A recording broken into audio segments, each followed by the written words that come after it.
ओम पूर्णमदः पूर्णमिदं पूर्णात् पूर्णमुदच्यते पूर्णस्य पूर्णमादाय पूर्णमेवावशिष्यते। ओम शांति शांति शांति। शंकरं शंकराचार्यं केशवं वादरायणं सूत्रभाष्यकृतौ वन्दे भगवन्तौ पुनः पुनः। ईश्वरो गुरुरात्मेति मूर्तिभेद विभागिने व्योमवद्व्याप्तदेहाय दक्षिणामूर्तये नमः। ओम शांति शांति शांति।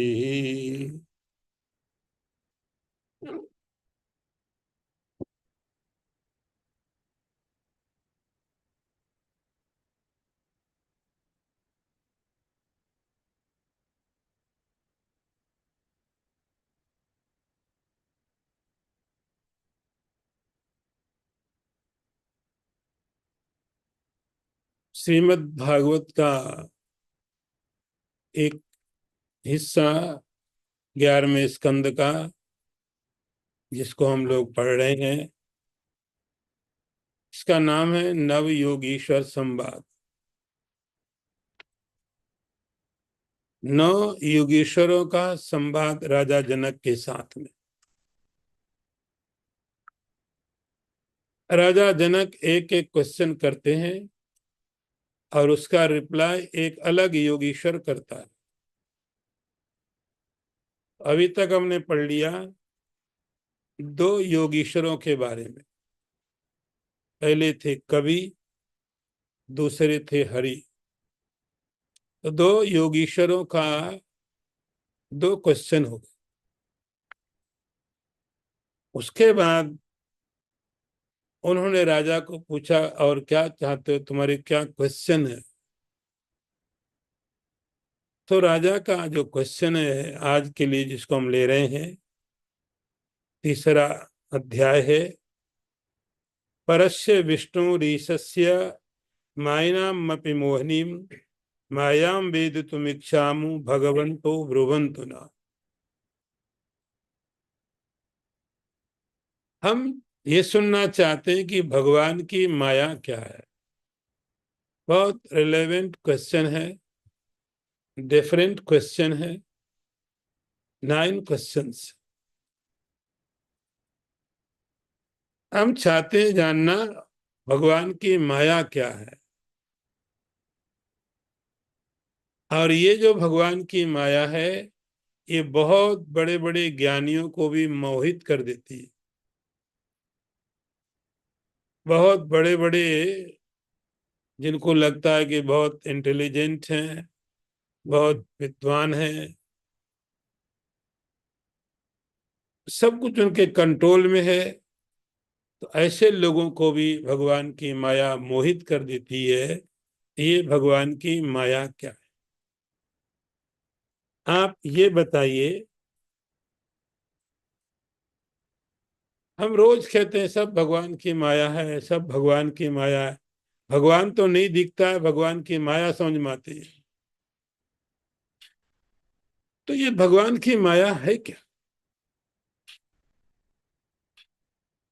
परस्य विष्णुरीशस्य मायिनामपि मोहिनी। तो ये उनका क्वेश्चन हुआ कि भगवान की माया क्या है। तो तीसरे जो योगीश्वर हैं, उनका नाम है अंतरिक्ष। अंतरिक्ष उनका नाम है। बड़े मीनिंगफुल इनके नाम है। अंतरिक्ष का अर्थ होता है कि आप कहते हैं स्पेस, बीच में एक आप, और एक कोई और पॉइंट आप इमेजिनरी सोचते हो, उसके बीच का जो स्पेस है उसको अंतरिक्ष बोलते हैं। बीच में, जो दोनों को बीच में है। तो अंतरिक्ष का अर्थ हुआ ऐसा व्यक्ति जो परमात्मा को भी जानता है और परमात्मा की माया को भी जानता है।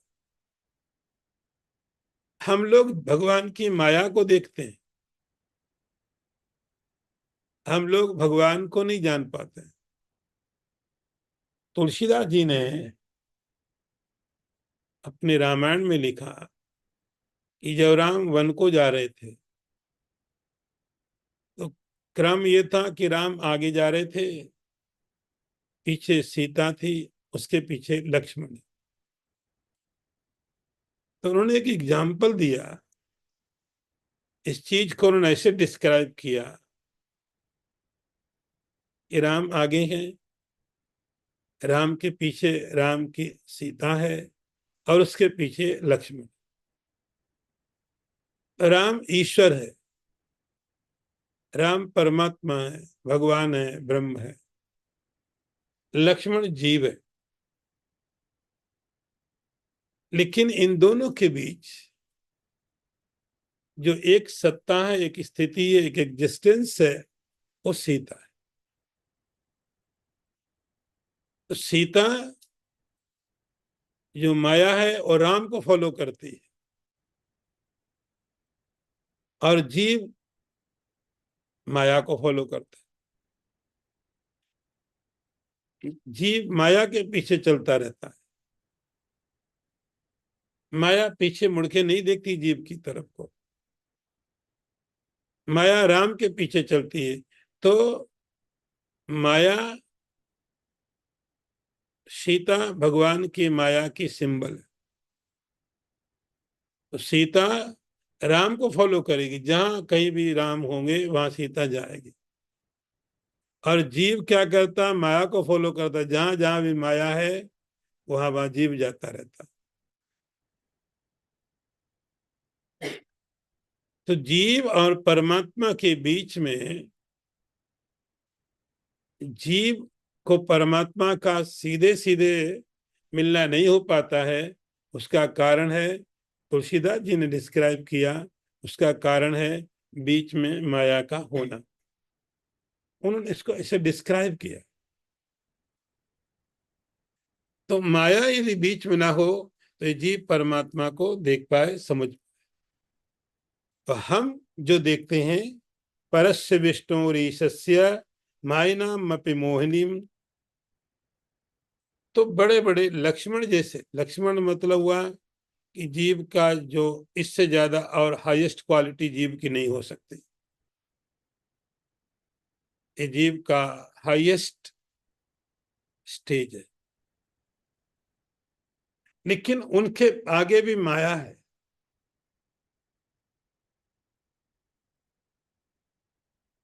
तो वो जो माया है हमको अलग बहुत रूपों से दिखती है। तो सारा का सारा कॉस्मोस, सारा यूनिवर्स, हम क्या बोलते हैं, ये सब भगवान की माया है। ये हमको दिखता है और परमात्मा इसी के पीछे छिपा हुआ है।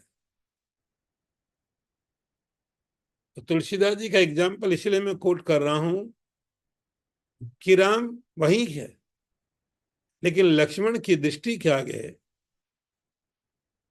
लक्ष्मण के आगे सीता, जो भगवान राम का एक उनके फॉलो करते, उनके पीछे चलते। राजा ने निमि ने कहा, मैं ये जानना चाहता हूं भगवान की माया क्या है। हम सब कहते हैं भगवान की माया है, भगवान की माया है। ये भगवान की माया क्या है? तो अंतरिक्ष नाम के जो योगीश्वर, उन्होंने इस भगवान की माया को ऐसे डिस्क्राइब किया है, ये भी भूतानि भूतात्मा महाभूतैर्महाभुजा ससर्ज उच्चावच अन्याद्या स्वमात्र आत्मा प्रसिद्ध है। उन्होंने कई तरह से इस माया को डिस्क्राइब किया। भगवान की माया को कई तरह से उन्होंने बताने की कोशिश की है कि पहली बात, आप माया को सीधे नहीं समझ सकते, इसीलिए हम उसको बोलते हैं अनिर्वचनीय। अनिर्वचनीय का मतलब होता है it can not be described, क्योंकि हम जानते नहीं, हमको दिखाई नहीं पड़ती ठीक से। तो हमको दिखता क्या है? हमको दिखते हैं ऑब्जेक्ट, हमको दिखता माया का कार्य, हमको दिखता माया के परिणाम। अब ये जो माया के परिणाम हैं, माया के कार्य हैं, इनको देख करके आप माया को समझिए। तो डायरेक्टली हम माया के नहीं जानते। हमारी आंखें क्या देखेंगी? सामने किसी ऑब्जेक्ट को। हमारे कान क्या सुनेंगे? किसी उस शब्द को। तो माया को कैसे देखें?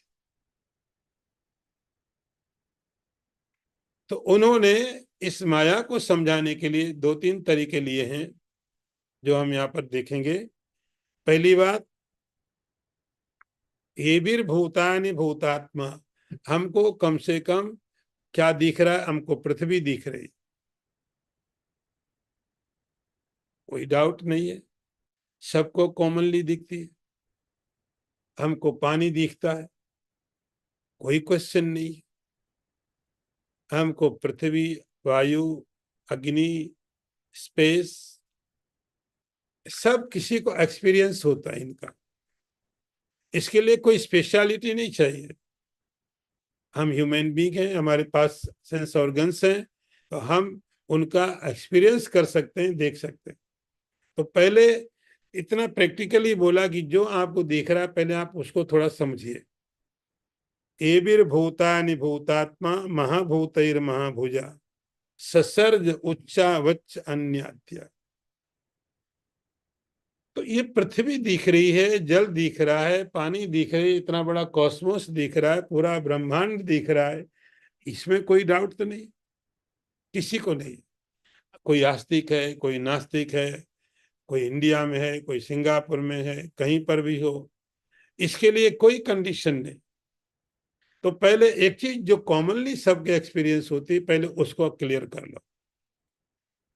इस सारे के सारे भूत, इस सारी की सारी सृष्टि, ये हर किसी को दिखाई पड़ रही, ये हर कोई देख पा रहा है, कोई डाउट नहीं है। अब ये यहां से विचार करना है, ये जो सब दिख रहा है, ये हुआ कैसे?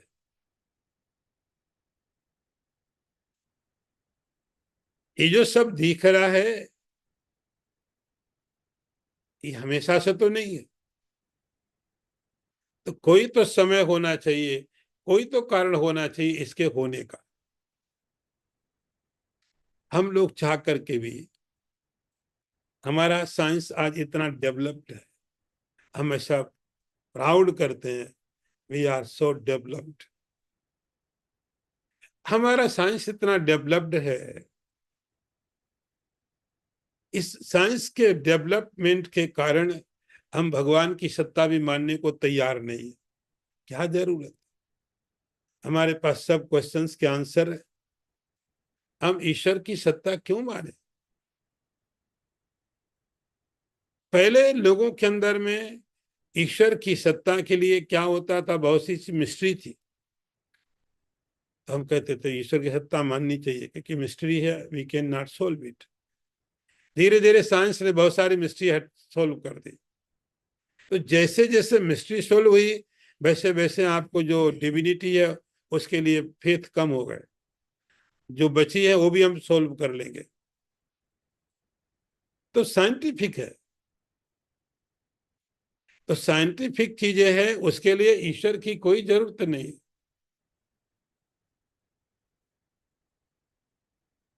लेकिन कुछ चीजें ऐसी है जो मिस्ट्री रहने वाली है, वो कभी सोल्व नहीं की जा सकती साइंटिफिकली। आप एक कल्पना कर सकते हो, इमेजिन कर सकते हो, वो इमेजिनेशन साइंटिफिक नहीं होगा। तो ऋषि अंतरिक्ष कहने लगे, ये जो सृष्टि हुई है,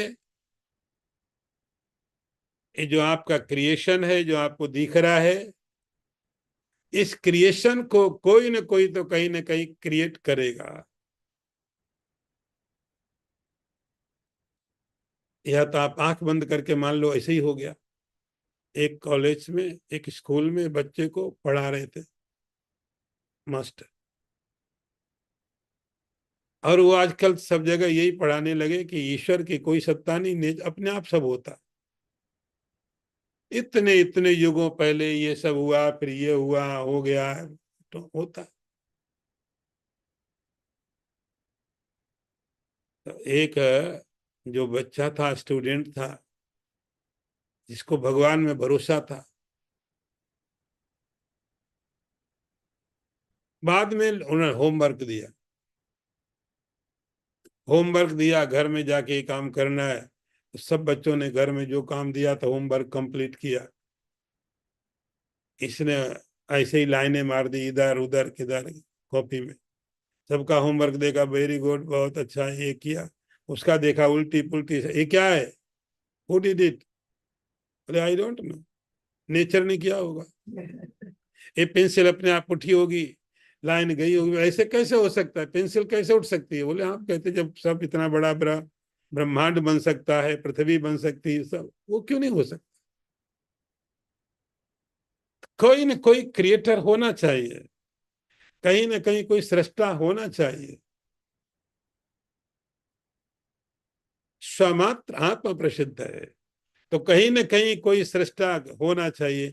अब आप देखते हैं कि एक ड्राइवरलेस कार आई, ड्राइवरलेस कार है,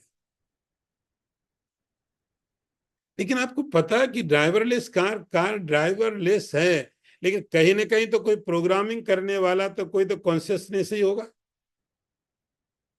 कोई फर्क नहीं है। हमको दिखता है कि गाड़ी घूम रही है रोड में, कोई ड्राइवर नहीं है, तो ड्राइवर की कोई जरूरत नहीं, human being is not required. Car can move without driver, तो ह्यूमन बीइंग क्यों चाहिए?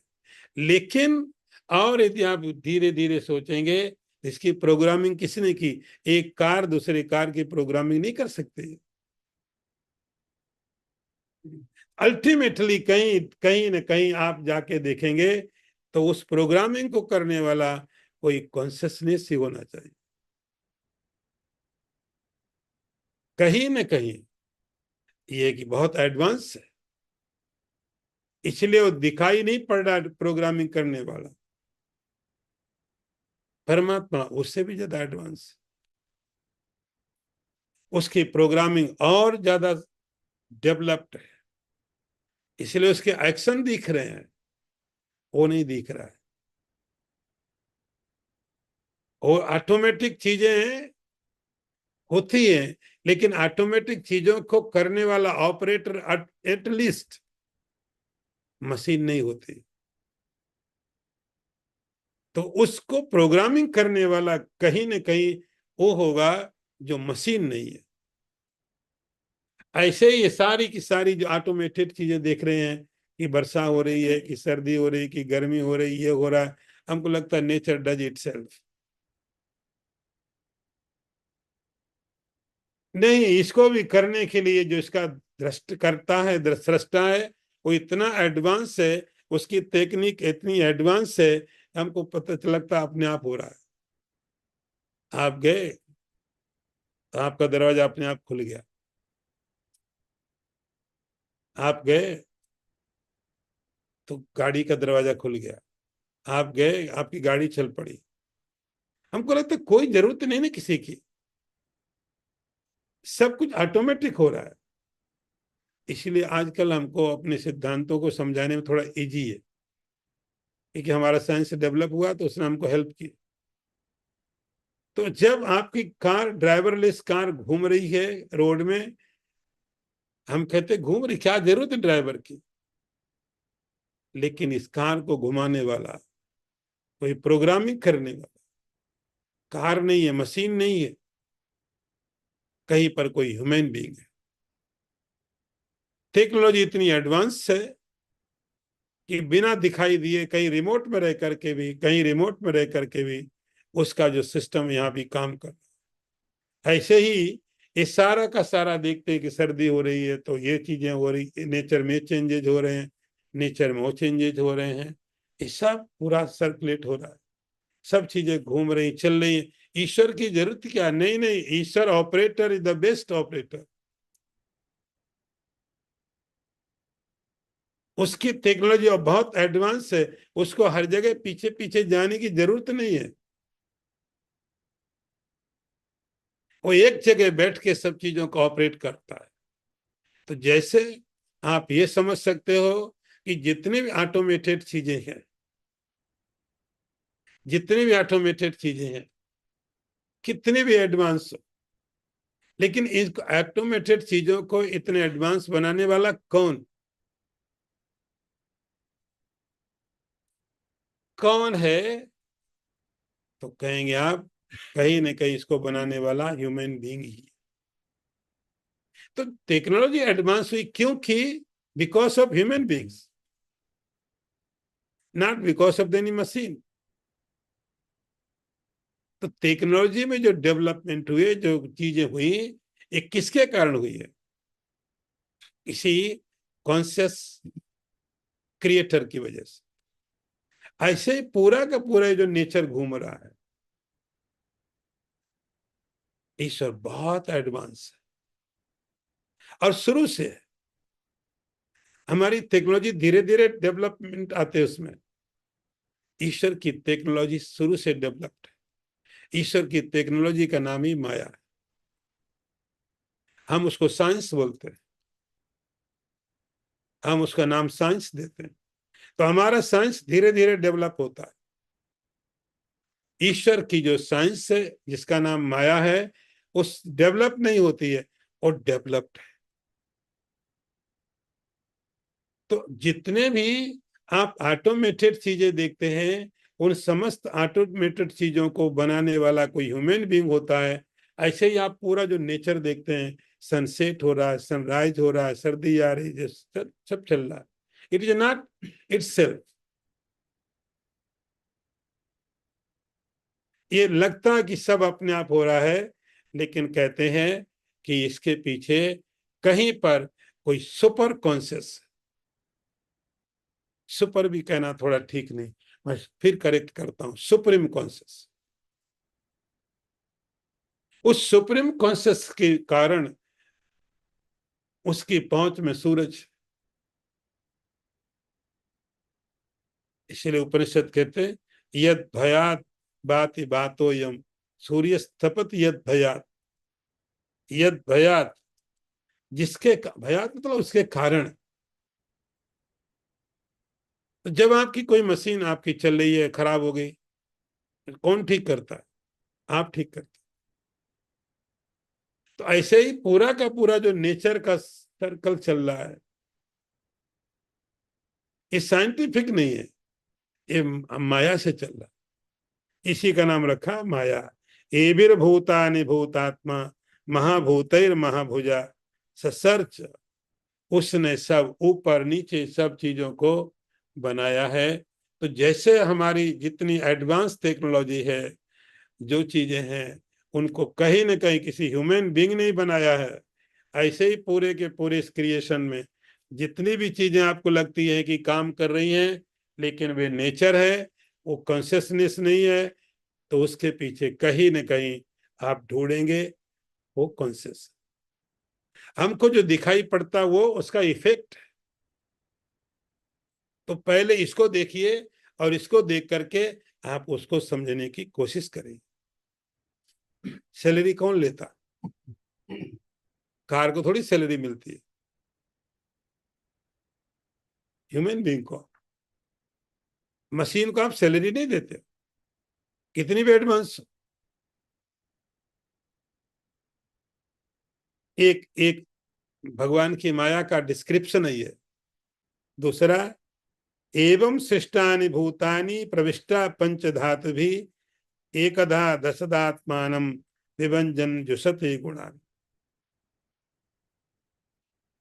फिर उस परमात्मा ने, जिससे आज कैमरा है।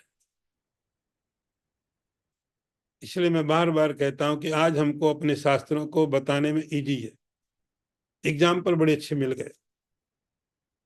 जैसे कैमरा है, उस कैमरे में आप क्या करते हो, एक ही व्यक्ति को बहुत दिखा देते हो, डबल रोल है। व्यक्ति एक है, वो अपना भाई भी बन जाता है। एक्टर एक है, वो अपना पिता भी बन जाता है, बेटा भी बन जाता है, खुद से फाइट करता है। कितने लोग, एक, तो एक ही व्यक्ति है, वो अपना पिता भी बन जाता है, अपना बेटा भी बन जाता है, डबल रोल, ट्रिपल रोल। तो एक व्यक्ति को इतना डिवीजन आपने कैसे कर दिया? आप बोलेंगे मेकअप है और कैमरा है। वो अपना बाप भी बन जाता है, अपना भाई भी बन जाता है, अपना बेटा भी बन जाता है, बेटा बाप बन जाता है, बाप बेटा बन जाता है। बन जाता है, होता कुछ नहीं है। बन जाता है कि कैमरे की कुछ चालाकी है, कैमरा आपको डिसीव करता है, कुछ मेकअप है, उसके कारण आपको लगता है दो लोग। और मजेदार बात है, आपको पता आदमी मर गया है, फिर भी उसके कारण आप मूवी थिएटर में जाकर रो भी रहे हो, कहीं मर ना जाए बेचारा। मर चुका, आपको पता, आप अच्छी तरह जानते हो ये मर गया, लेकिन फिर भी जब वो मूवी में प्ले कर रहा है तो आप वहां बैठ कर रो रहे, और बेचारा मर ना जाए, कहीं मर जाएगा। यही तो माया है। सब जानने के बाद तो एक व्यक्ति को आप कई तरह से, एक धा दशधा आत्मानम, आप कितने रोल दे देते एक व्यक्ति को। ऐसे ही लिखा है, उस परमात्मा ने एवं सृष्टानि भूतानि, पहले सबको बनाया, सृष्ट बनाया, और बनाने के बाद जैसे आप मोबाइल लिया, अब मोबाइल में एक सिम डालना पड़ेगा। पहले, आजकल तो ई सिम हो गया ना, लेकिन सिम तो है, विजिबल नहीं है। चालाकी बहुत है, पहले इतना बड़ा सिम होता था, अब सिम नहीं है लेकिन है, ई सिम हो गया। परमात्मा की टेक्नोलॉजी इतनी एडवांस है कि हमारे हजारों जनरेशन लग जाएंगे, उससे भी ज्यादा एडवांस। तो परमात्मा ने पहले इस शरीरों का निर्माण किया, एवं सृष्टानि भूतानि, तो ये समझो जैसे तरह से इक्विपमेंट, डिवाइस।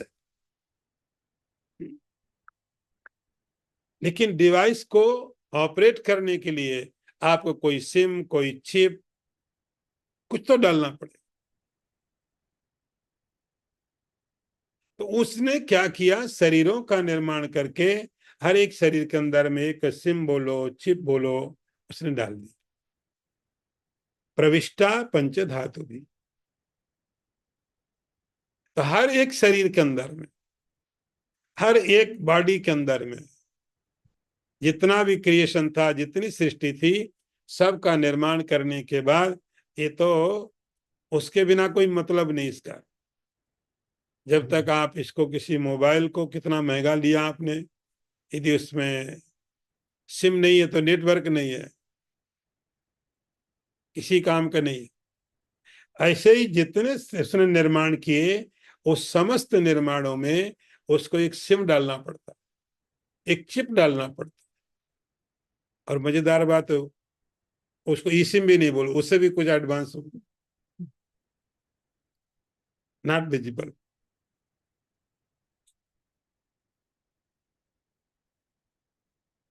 उसने अपने को ही बांट दिया, एक दा दस दा, ये सब बहुत तरह से बांटा। तो इस इसके अंदर में एक तो हार्डवेयर, फिर सॉफ्टवेयर, अंदर में इंटेलेक्ट डाला, माइंड डाला, और उसके अंदर में अब आज यदि बोलते हैं तो ई सिम आएगा। आने वाले दिनों में कुछ और नाम रखोगे आप तो वो नाम दे दूंगा मैं। वो सिम इज नॉट विजिबल। तो इंटेलेक्ट है, माइंड है, तो बाहर के जो फिजिकल बॉडी दिख रही है, ग्रॉस बॉडी दिख रही है, इसके अंदर एक और जगह है, उसका नाम माइंड है, इंटेलेक्ट। उसके अंदर बैठ करके वह ऑपरेट करता है। प्रविष्टा, प्रविष्टा मतलब अंदर घुस करके। ढूंढने जाओ कुछ नहीं मिलेगा, इसी में क्या मिलेगा आपको? कुछ नहीं मिलेगा। तो ऐसे ही वह परमात्मा एवं सृष्टानि भूतानि प्रविष्टा पंच धातु भी एकदा दशदात्मानं विभजन विशते गुणान गुणैर्गुणान स भुंजाना। फिर वो क्या करता है? गुणों के द्वारा गुणों का उपयोग करता है। जैसे एक कैमरे से आप एक व्यक्ति को बहुत दिखा देते हो, बहुत बड़े को आप छोटा दिखा देते हो। कैमरा से ज्यादा कोई झूठ नहीं बोलता है। रामायण देखते थे तो कुंभकर्ण देखा आपने, कितना बड़ा कुंभकर्ण था। नहीं है, कितना बड़ा हो। ऐसे ही वह परमात्मा, उस व्यक्ति में कुछ नहीं हुआ, जिसका साइज उसने इतना बड़ा दिखाया, इतना बड़ा साइज, उसमें कोई चेंज नहीं हुआ। लेकिन आपको दिखा, आपको उसका बहुत बड़ा रूप देखा, उसमें कोई इतना भी नहीं बढ़ा। तो उसमें बिना कोई चेंजेज के, कैमरे के कारण एक व्यक्ति का आप इतना बड़ा दिखा दिया, वहां कोई चेंज नहीं। तो जब हमारा कैमरा ऐसा कर सकता है, परमात्मा का कैमरा, इसी का नाम माया है। फिर वो उनके द्वारा जो माइंड है, इंटेलेक्ट है, उसको एक्टिव कर देता है। समझो ई सिम पड़ गया, ई सिम पड़ गया, नेटवर्क लेने लग गया, तो माइंड एक्टिव हो गया, इंटेलेक्ट एक्टिव हो गए, फिर आपकी बॉडी एक्टिव होने लगी, प्राण एक्टिव हो गए, बॉडी एक्टिव हो गई, और बस ये भगवान की माया है। क्वेश्चन था माया क्या है? तो भगवान डायरेक्ट कुछ नहीं कर रहा है, डायरेक्ट भगवान नहीं कर रहा है, लेकिन भगवान की माया है जो सब चीजों को करती है। कर्माणि कर्म भी कुर्वन् समित्तानि सन्निमित्तानि देयभृत् तत्तत् कर्म फलम गृह्णन् भ्रमति है सुखेतरम। फिर वह यहाँ पर आया, फिर एक्टिव हो गया। अब जैसे हमारे पास मोबाइल मिल गए, उसमें सिम हो गया, आप यूज करते हो, तो आप यूज भी करते हो, उसके फायदे भी हैं, नुकसान भी है। स्कैम होने लग गए, आजकल डिजिटल अरेस्ट होने लग गए, फ्रॉड भी होने लग गए, पैसे भी जाने लग गए। तो दोनों चीजें आपको मिलती मोबाइल से, सुख भी मिल रहा है, दुख भी मिल रहा है। ऐसे ही बोलते शरीर मिला है, माइंड मिला है, इंटेलेक्ट हुआ है, तो इसके द्वारा सुख और इतर दुख दोनों चीजों को भोग रहे हैं। तो एक डिवाइस है ये, इससे ज्यादा नहीं, एक इक्विपमेंट है। इसमें कुछ बाहर के हिस्से हैं, कुछ इसमें सॉफ्टवेयर है, इसमें कुछ ऐसे कनेक्शन है जो चीजों को पकड़ लेते हैं। वाई फाई मिल जाता है आपको कभी कभी, जस्ट एन इक्विपमेंट। ये सब चीजें हो रही हैं भगवान की माया के कारण। सुख और दुखों को भोगता है। एक चीज बताई इस तरह से कि क्रिएशन हुआ, ये भगवान की माया है। अब एक दूसरा पैटर्न लिया इन्होंने बताने के लिए भगवान की माया। तो एक पैटर्न लिया भगवान की माया को समझने के लिए, क्रिएशन, सृष्टि, ये हुआ, ये हुआ, फिर सब चीजें हम जो देख रहे हैं, एक्सपीरियंस कर रहे हैं। तो देखने वाला भी जो बॉडी है, ये देखने वाला, ये भी भगवान की माया से, और जो हम देख रहे हैं, एक्सपीरियंस कर रहे हैं, वो भी भगवान की माया से। तो एक भगवान की माया को डिस्क्रिप्शन करने के लिए तरीका है एक क्रिएशन। अब एक दूसरा तरीका देखो, धातु प्लव आसन्ने व्यक्तम द्रव्य गुणात्मकम अनादि निधना कालो यव्यक्तम अपकर्षति। अब ये दूसरा तरीका दिखा रहे हैं प्रलय का। प्रलय का कंप्लीटनेस कब होता है किसी चीज का? आप चले भी और रुके भी। जैसे किसी को ड्राइविंग लाइसेंस लेना है, तो ड्राइविंग लाइसेंस का मतलब क्या? आपको गाड़ी चलाना भी आना चाहिए, रोकना भी तो आना चाहिए। बोले चलाने का लाइसेंस है, रोकने का लाइसेंस क्यों देंगे आप? तो गाड़ी का ड्राइविंग का कंप्लीट का मतलब हुआ कि आपको गाड़ी चलानी है। ऐसा नहीं कि आपको एक्सीलेटर दबा नहीं आता है बस। बोले हमको रोकना नहीं आता, उसकी जरूरत क्या? चलाने का लाइसेंस। तो गाड़ी ड्राइविंग का मतलब हुआ आपको गाड़ी चलानी भी आनी चाहिए, आपको रोकनी भी आनी चाहिए ना, तब वो एक एक्ट कंप्लीट होता है। तो ऐसे ही भगवान की माया का एक पार्ट बताया, इस सृष्टि का होना। ऐसे सृष्टि हुई। और इसके फिर बहुत सारे मेथड लोगों को बताने के। कोई बोलेगा सृष्टि ब्रह्मा जी ने बनाई, अलग अलग रिलीजन बोलेंगे उसने बनाई उसने बनाई। केवल एक बात प्रिंसिपली करेक्ट है, ये भगवान की माया। फिर आप कैसे इसको डिस्क्राइब करते हो, आपके बिलीव होंगे, उससे कोई लेना देना नहीं। ब्रह्मा जी ने बनाई बोले किसने बनाई, उसने बनाई। लेकिन एक चीज समझो, ये भगवान की माया। अब सृष्टि बनाना भी माया का काम है। और जैसे ड्राइवरलेस कार है, वो ड्राइवरलेस कार चले, वो भी प्रोग्रामिंग का एक पार्ट है।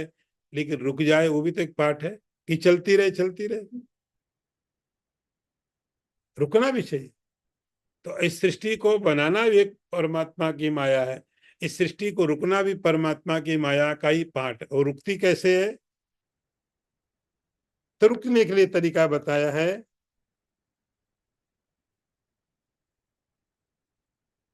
पृथ्वी जल में चली जाती। जैसे आप किसी चीज को पहले खोलते हैं, खोल करके आप चीजों को फैलाते हैं, फिर आप इकट्ठा कर देते हैं, इकट्ठा कर देते हैं। ऐसे ही परमात्मा की माया से सृष्टि का खुलना होता है, और फिर उसका बंद करने का भी वही सीक्वेंस होता है। तो सबसे बाहर क्या चीजें हैं? ये जो जिसको पृथ्वी बोलते हैं, पेड़ पौधे हैं, ये सबसे बाहर। अब इनको जब वापस जाना है, रिवर्स जो प्रोसीजर शुरू होता है, तो सबसे पहले जो पेड़ पौधे सब चीजें देख रहे हैं, ये सब खत्म होती है। ये खत्म कैसे होंगी? इसके लिए लिखा है कि बहुत बहुत वर्षों तक पहले वर्षा नहीं होती, बहुत वर्षों तक। शत वर्ष अनावृष्टि ही, सैकड़ों वर्षों तक वृष्टि अनावृष्टि वर्षा नहीं होती। तो जीते जैसे वर्षा नहीं होती है, पानी नहीं होता है। पानी नहीं होगा तो धीरे धीरे धीरे धीरे जो चीजें दिख रही हैं, पेड़ पौधे सब खत्म हो जाए। जब ये नहीं बचेगा, ग्रीनरी नहीं है, अन्न नहीं है, पेड़ पौधे नहीं है, तो लाइफ भी नहीं बचेगी। तो जो सोर्स था, पानी था, वो पानी खत्म हो गया। बरसों बरसों, 100 वर्ष मतलब कोई गिनती नहीं है, वर्षा नहीं है, नो रेन, नो वाटर। तो पानी नहीं होने से पेड़ पौधे खत्म, no grain, nothing nothing, life खत्म हो जाएगा। पशु पक्षी मरेंगे, ह्यूमन बीइंग खत्म हो जाएगा, फिर ये लाइफ खत्म हो। जब पेड़ पौधे खत्म हो गए, तब केवल धरती धरती जैसी दिखी। फिर आगे लिखा है, फिर बहुत वर्षों तक लगातार वर्षा होगी। संवार्तको मेघ गणों बरसत स्म सतम सम। संवर्त मेघों का नाम दिया है कि उनका नाम संवर्तक है, कैट एंड डॉग। ऐसी वर्षा वर्षों वर्षों वर्षों वर्षों तक होती रहेगी। हजारों सालों तक होती रहेगी। और आप समझ सकते हैं कि यदि थोड़ी वर्षा ज्यादा हो जाए तो यहाँ प्रॉब्लम क्रिएट हो जाते हैं, कहीं पर भी हो जाते हैं। कितनी भी मैनेज सिटी हो, यहाँ तो बरसों बरसों सैकड़ों वर्षों तक ऐसी वर्षा लगातार चलती रहेगी, तब जो स्ट्रक्चर दिखाई पड़ते हैं वो स्ट्रक्चर भी खत्म हो जाएंगे। तो पहले वर्षा न होने के कारण ह्यूमन बीइंग ये सब लाइफ खत्म, उसके बाद बहुत वर्षों तक वर्षा ऐसी होती रहेगी कि पूरे के पूरे स्ट्रक्चर खत्म, और ये पूरी धरती की धरती खत्म हो जाती है और बच जाता पानी। तो ऐसा बोलेंगे ये जो धरती है वो पानी में चली गई। ये भगवान की माया है। ततो विराज मुत्सृज्य वैराजा पुरुषो नृपा अव्यक्तम विशते सूक्ष्म निरंधन इव अनलः। तो सारी की सारी जो धरती थी वो धरती पानी में चली गई, पानी बच गया। तो जैसे आप कहते हैं कि कुछ समय प्रलय के समय सब पानी पानी था, तो पुराणों में एग्जाम्पल होते हैं, लेकिन प्रोसेस ये होता, हजारों वर्षों वर्षों तक इतनी वर्षा होगी कि कोई स्ट्रक्चर नहीं, पृथ्वी भी खत्म, डूब गई, पानी बचता। फिर ऐसा लिखा है उसके बाद में फिर इतनी ज्यादा हीट होती है, इतनी ज्यादा हीट होती है वर्षों तक। जैसे जो अभी हमारा सूरज का टेम्परेचर है, इससे लिखा मल्टीप्लाई करो सैकड़ों सैकड़ों टाइम। तो जहां टेम्परेचर 50+ होता है वहां पेड़ पौधे खत्म हो जाते हैं।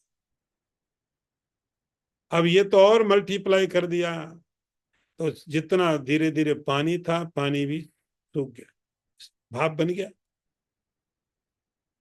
भाप बन गया, तो पानी भी खत्म। और ये प्रोसीजर वर्षों वर्षों सैकड़ों सैकड़ों सालों तक चलता। परमात्मा को कोई जल्दी नहीं, no office, relax, take your time, कुछ जल्दी नहीं, वर्षों वर्षों तक। तो जो पूरा पानी था वो पानी भी उसमें भाप बन के चला गया। तो पृथ्वी डिजोल हो गई, पानी भी चला गया। वायुना हृतगंधा भू सलिलत्वाय कल्पते सलिलम तत्र भूतम ज्योतिष्ठाय उपकल्पते। अब इतनी हीट हो गई, इतनी हीट हो गई, तो ना तो पृथ्वी बची न जल बचा, सब डिजोल्व हो गया। उसके बाद में वायु होती है, वायु अपने को प्रकट करती है कि हीट अग्नि हो गई। तो पृथ्वी जल में चली गई थी, जल उस हीट में अग्नि में चला गया, और अग्नि जाकर के वायु में चली गई। वायु ज्योति प्रलीयते। तो इतनी हजारों हजारों सालों तक इतनी जोर से हवा चलती है, वायु चलती है, वो जो भाप थी, स्टीम थी, वो भी डिजोल्व हो जाती है। और धीरे धीरे धीरे धीरे फिर बहुत बहुत वर्षों के बाद ये वायु भी शांत हो जाती है। ये वायु आकाश में चली गई। अवकाशे न वायु नवसी लीयत,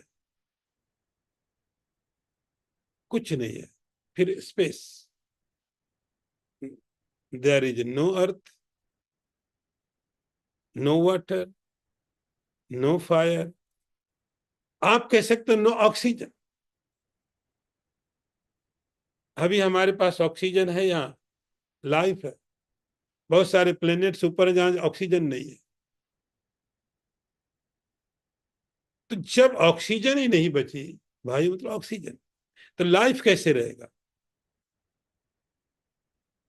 तो यहाँ का सारा सिस्टम भगवान बाइंड अप कर देता है। ये भगवान की माया है, ये भगवान की माया है।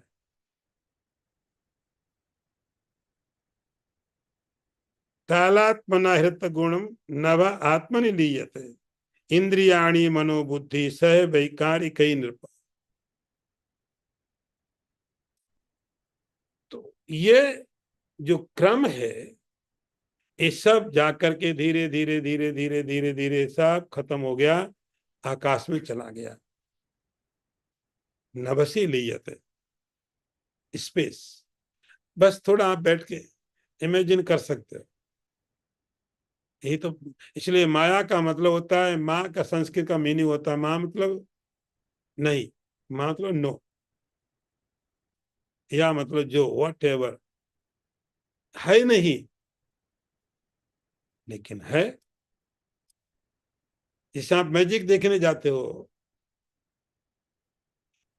यदि कोई आपको आके बोले आप आओ हम आपको आम का पेड़ दिखाएंगे, हमारे घर में लगा हुआ है, आप बोलो क्या देखेंगे, हमारे भी तो लगा है। एक मैजिशियन आके कहता हम आपको दिखाएंगे जो है ही नहीं, भीड़ हो जाती है। ऐसे ही भगवान की माया है। इस एक ही परमात्मा था, उसने अपने को प्रकट किया सृष्टि के रूप में, सृष्टि के रूप में प्रकट किया उसने। तो एक उसका तरीका था, उसने अपने को धीरे धीरे धीरे धीरे सब। इसीलिए हमारा कॉन्सेप्ट कहता है ब्रह्मार्पणम ब्रह्म हवि ब्रह्माग्नौ ब्रह्मणाहुतम ब्रह्मैव तेन गंतव्यम। इसलिए हम कहते हैं ना सब भगवान है, इसलिए हम कहते हैं सब जगह भगवान व्यापक है। तो व्यापक होने का मतलब उस परमात्मा ने अपने आप को पहले इस रूप से प्रकट कर दिया, अब धीरे धीरे उसने अपने को फिर वापस ले लिया। तो उस पहले पृथ्वी के रूप, वो सब पेड़ पौधे थे वो खत्म हो गए, पृथ्वी खत्म हो गई, जल की तरफ वायु खत्म हो गई, आकाश, वायु खत्म हो गई, नो ऑक्सीजन। इसके आगे हमको समझ नहीं पड़ता है। ये हो सकता है कि चलो बिना ऑक्सीजन के, अभी ऑक्सीजन यहाँ पर है, यहाँ पर लाइफ है, ऑक्सीजन है। एक ऐसा समय आएगा कि जैसे मून में कोई ऑक्सीजन नहीं है और प्लैनेट्स में ऑक्सीजन नहीं है, यहाँ भी ना रहे, क्योंकि हमारा शास्त्र तो कहता है, हम नहीं समझेंगे। लेकिन वो कहते हैं ऐसा होगा, ऑक्सीजन भी खत्म हो जाएगी स्पेस में, इसके बाद और एक स्थिति आएगी, देयर इज नो स्पेस। ये हमारे लॉजिक से अलग हो गए। We can not understand space का क्या होगा। यहां तक समझ सकते हैं कि चलो पेड़ खत्म हो गया, पौधे खत्म हो गए, अग्नि खत्म हो गई, वायु खत्म हो गया, हम ये समझ सकते हैं चलो ऑक्सीजन के बिना भी हो सकता है, दूसरे प्लेनेट से यहाँ भी हो सकता है। उसके आगे लिखा है नो स्पेस, स्पेस भी नहीं बचेगा, स्पेस भी परमात्मा में चला जाएगा। हृतस्परशो अवकाशेन वायुर्नभसि लीयते कालात्मना हृतगुणा नभ नभ आत्मनि लीयते। तो जो नभ है, नभ मतलब स्पेस, स्पेस सारी सारी दुनिया की कंट्री सबके पास में स्पेस रिसर्च सेंटर, सारी दुनिया में सब कंट्रीज के पास स्पेस रिसर्च सेंटर है। लेकिन आप ठीक से देखो, कोई व्यक्ति स्पेस की थोड़ी रिसर्च करता है। हम कहाँ रिसर्च करते हैं स्पेस की, हम रिसर्च करते हैं स्पेस में होने वाली किसी चीज की, नाम देते स्पेस रिसर्च सेंटर। हम स्पेस की रिसर्च किधर करते हैं, हम रिसर्च करते हैं कि स्टार्स के बारे में, मून के बारे में, मार्स के बारे में, नाम देते स्पेस का, स्पेस रिसर्च सेंटर। हम स्पेस की रिसर्च किधर करते हैं, व्हाट द स्पेस। हम रिसर्च करते हैं सन के ऊपर में, मून के ऊपर में, मार्स के ऊपर में, प्लैनेट्स के ऊपर में। तो वो तो स्पेस नहीं है, लेकिन हम नाम देते हैं रिसर्च किसकी कर रहे, स्पेस की।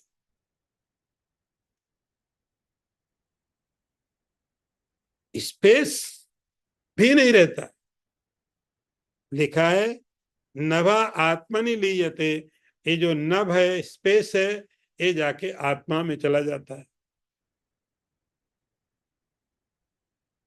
इसीलिए कहा जाता है बियॉन्ड ऑफ द लॉजिक।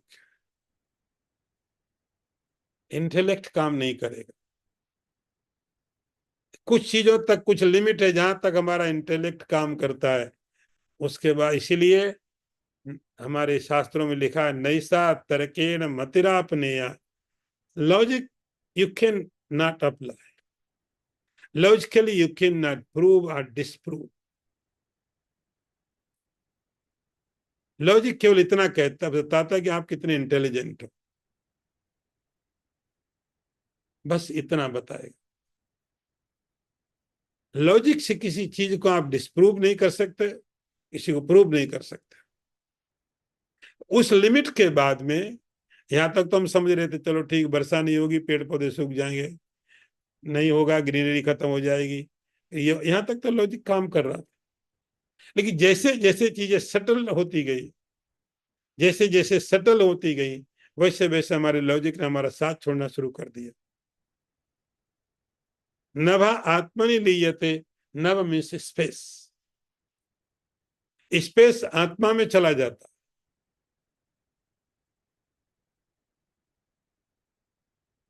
इंद्रियाणी मनोबुद्धि स वैकारिक। अब इसको थोड़ा दो तरीके से आप समझिए। एक तो आपको पूरा कॉस्मिक यूनिवर्सली बताया, यूनिवर्सली। एक आप थोड़ा इंडिविजुअल समझ के देखिए इसी इसी प्रोसीजर को। एक तो आपको यूनिवर्सल लेवल में बताए ये। दूसरा एकदम पर्सनली आप समझ के देखिए कि जैसे कोई व्यक्ति जब इस संसार से जाने लगता है तो धीरे धीरे उसकी जो बॉडी के सिस्टम है वो सब काम करना बंद करना शुरू कर देते हैं। शट डाउन का प्रोसेस शुरू होता है। एक्टिविटी धीरे धीरे धीरे धीरे धीरे धीरे उस वो व्यक्ति का व्यक्तिगत प्रलय है, उसका पर्सनल, उसका एक कॉस्मिक है। तो उस पर्सनल में जब उसकी बॉडी, जिसको आप डेथ बोलते हैं, तो जब उसी को प्रलय नाम दिया जा रहा है, जब वो प्रोसीजर शुरू होता है तब इंद्रियाणी मनोबुद्धि सह वैकारिक नृपा, धीरे धीरे धीरे धीरे सब शांत होने लगता है। पहले हमारी जो दूसरी इंद्रियां है ना, जिसको हम बोलते हैं हाथ पांव, ये शांत होने लग गए, इनकी क्षमता खत्म होने लग गई, चलना बंद हो गया, रातों का हिलना बंद हो गया, इनकी एनर्जी खत्म। उसके बाद जो हमारे सेंस ऑर्गन्स है उनकी एनर्जी खत्म, आंखें बंद होने लग गई, आवाज निकलना बंद हो गया। शट डाउन का प्रोसेस शुरू है, प्रलय की प्रक्रिया शुरू है। ये भगवान की माया। ये खत्म करने के बाद धीरे धीरे धीरे धीरे प्राण शक्ति क्षीण होने लग गई। इंद्रियाणी, इंद्रियां पहले गई,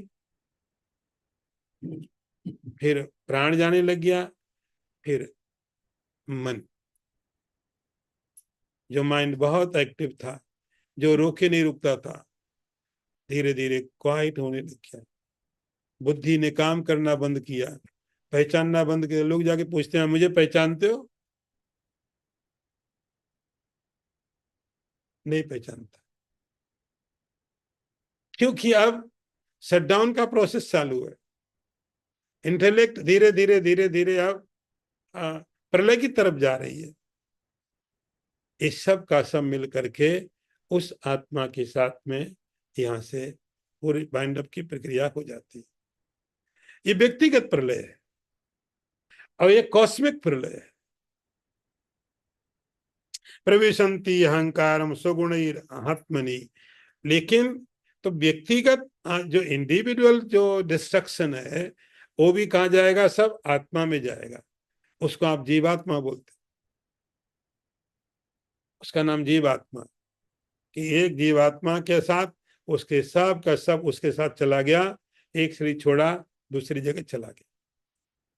एक नई सृष्टि उसकी हो जाएगी, एक नई बॉडी मिलेगा, एक नया क्रिएशन हो जाएगा। ये व्यक्तिगत पर्सनल है। और इसी तरह जब पूरा यूनिवर्सल लेवल में विचार करते हैं तो जैसे हमारी इंद्रियां, हमारा मन, ये सब कहाँ चला जाएगा? उस आत्मा में।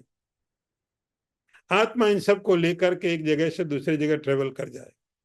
ऐसे ही पूरा कॉस्मिक लेवल पर ये सब चीजें सब धीरे धीरे धीरे धीरे धीरे बाइंड अप होते जा करके कहाँ पहुंचेगी?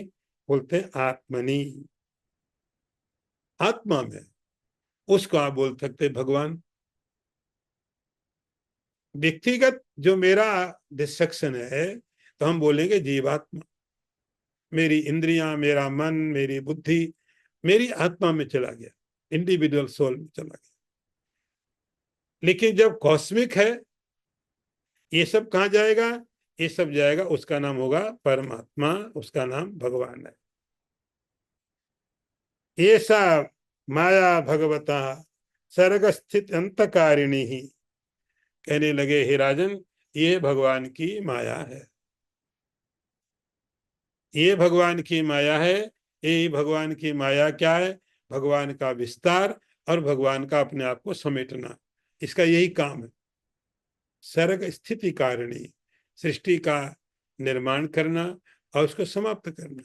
तो सृष्टि का निर्माण कि जब भगवान अपने को फैला देता है उसका नाम सृष्टि होता है, और जब अपने को समेट लेता है उसका नाम प्रलय होता है। जैसे एक जीव अपने को फैला देता है उसका लाइफ है, समेट लेता है उसका नाम डेथ है। ये सब कैसे होता है? केवल एक ही तरीका है, ऐसा भगवता माया, ये भगवान की माया है। कहने लगे हमने तुमको भगवान की माया के बारे में बताया, अब क्या सुनना चाहते हो? बोलो। किम भूया श्रोतुमिच्छसि, क्या सुनना चाहते हो? अब राजा क्या सुनना चाहते हो, बात आपको कल बताई जाएगी। ओम पूर्णमदः पूर्णमिदं पूर्णात् पूर्णमुदच्यते पूर्णस्य पूर्णमादाय पूर्णमेवावशिष्यते। ओम शांति। शंकरं शंकराचार्यं केशवं वादरायणं सूत्रभाष्यकृतौ वन्दे भगवन्तौ पुनः पुनः। ईश्वरो गुरुरात्मेति मूर्तिभेदविभागिने व्योमवद्व्याप्तदेहाय दक्षिणामूर्तये नमः। ओम शांति शांति शांति।